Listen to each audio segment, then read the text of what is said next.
Realtor Pamela Lewis. Did you check out my other episode about the secret killer tips of buying a home? The secret killer tips of writing an offer in this current market? Hopefully you did. If you didn't, check out the first series. But thank you so much for coming back and checking out the second series. And if you're watching the second series before you write the first one, thank you so much for checking me out. Make sure you subscribe. Make sure you hit that bell button so you can get notifications of every time I come out with new videos. All right, let's get into the second series, and hopefully you enjoy. All right.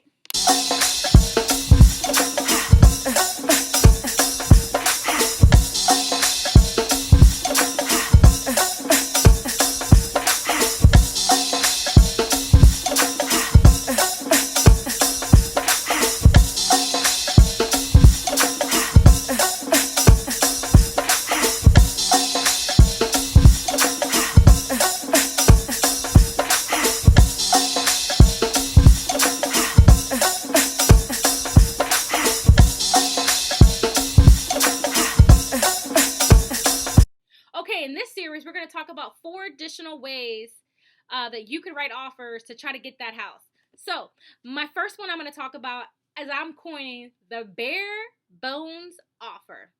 Now, this is a risky way of doing it, but it can work in this market, and it's worked in previous markets. You just have to make sure. So, I'm going to give you some tips on this. I call it the bare bones offer. Bare bones. Seller, I'm going to give you your price. I'm not going to ask you for any closing costs. And seller, I'm not going to do any inspections. What? You're not going to inspect the property? Now, this is the killer tips you need to know, buyer. Or if you don't do, or you could say, I'm going to do inspection, seller, but I'm going to do it for my own information. So if there's anything wrong with the house, you're going to fix it yourself, right? So you're really essentially buying the house as is.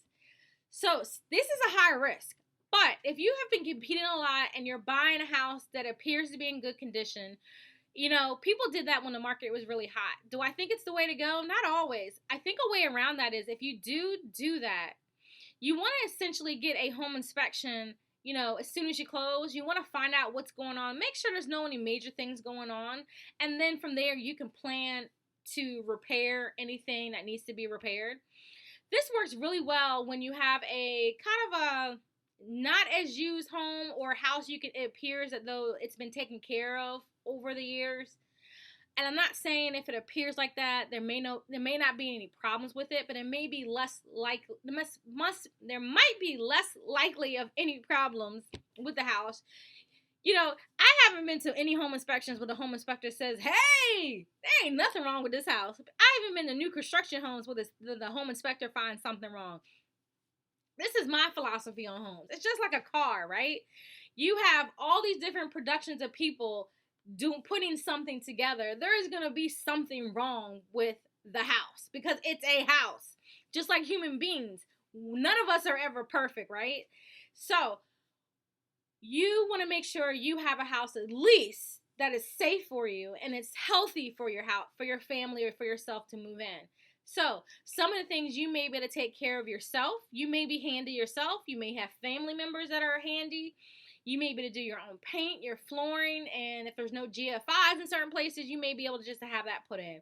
So it's a risky way, but a bare bones offer most likely would beat out a lot of competition because most people do not want to take that risk. But if you have the people in your corner to be able to help you out in case there is any issues with the house once you close, bare bones offer might be the way to go. Okay, the next offer you could do, I'm coining the half and half offer. So the half and half offer is, hey, seller, I'm going to give you your price, but I need half my closing costs, and I'm going to come with the other half.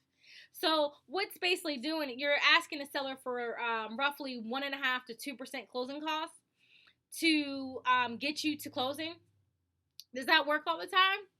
It just depends. This market, I do on both sides of the water in the Hampton Roads. You know, it's just depending on the house, the pockets, how many people are coming in to offer. You know, but half and half could help you out if you don't have all your closing costs. You might have to do that a few times until you find somebody that's willing to do 1.5% closing costs. So yeah, I'm calling that the half and half. Try it out. See if it works if you need it. Okay, so my next offer is the slam dunk is what I'm calling it. That's the cash offer. Cash money. Show me the money.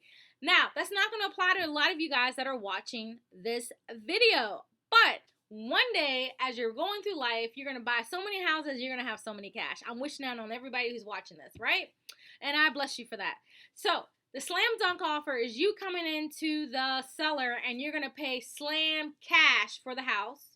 Or second part to this is, hey, Mr. and Mrs. Seller, I'm going to give you the price for your home and I'm going to pay you $1,000 over the appraisal price.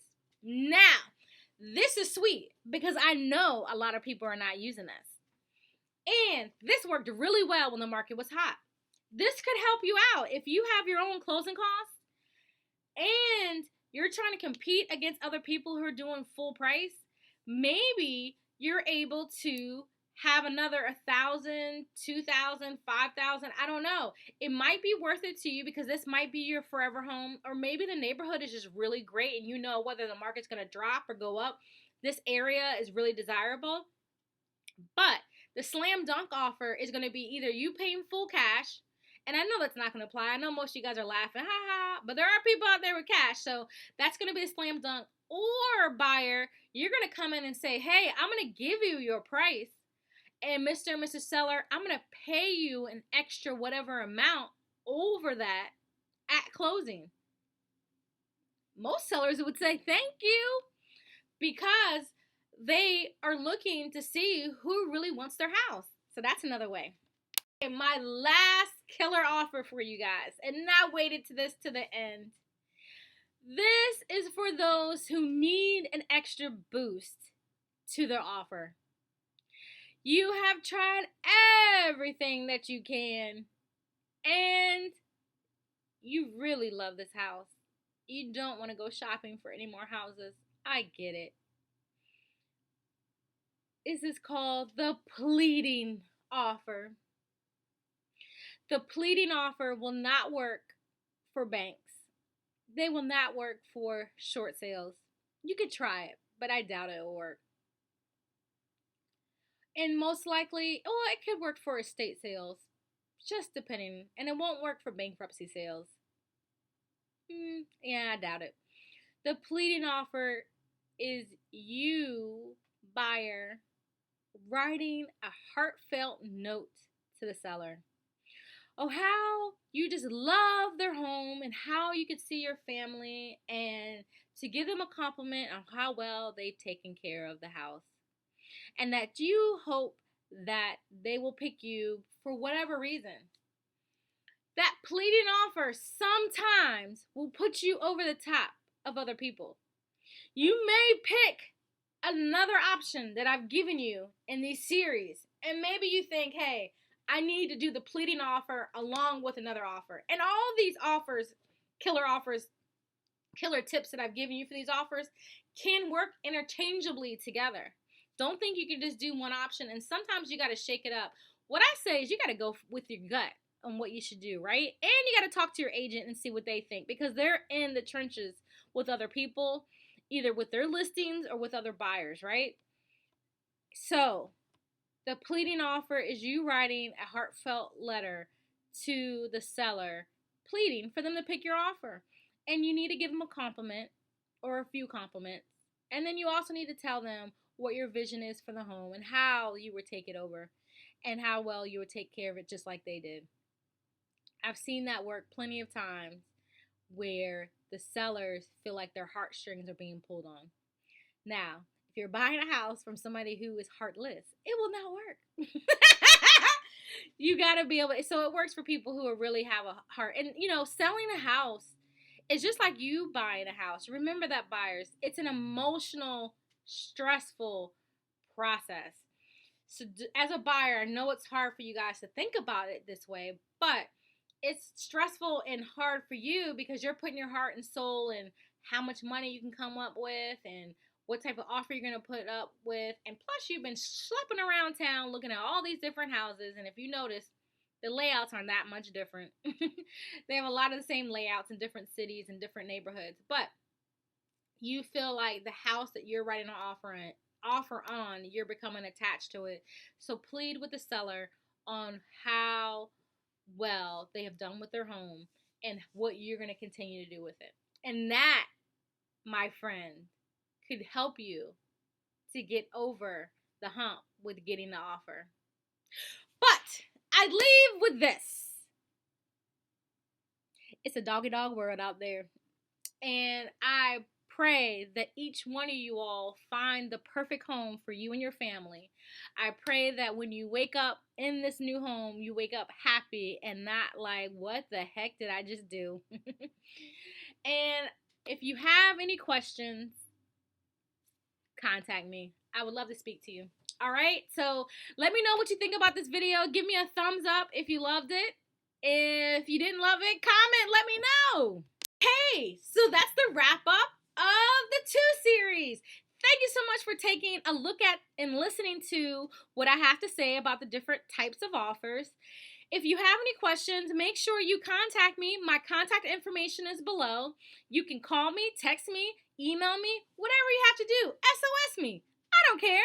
Just make sure you contact me so I can be able to further help you with any questions that you have, whether you're looking to buy a home now or maybe in the future, or maybe on your home buying adventure right now. So I would love to hear from you. All right, I hope you're having a great day. Enjoy yourself out there and be safe. If you do, put your best foot forward and put your highest and best the first time you put an offer in. And hey, that's all you can do.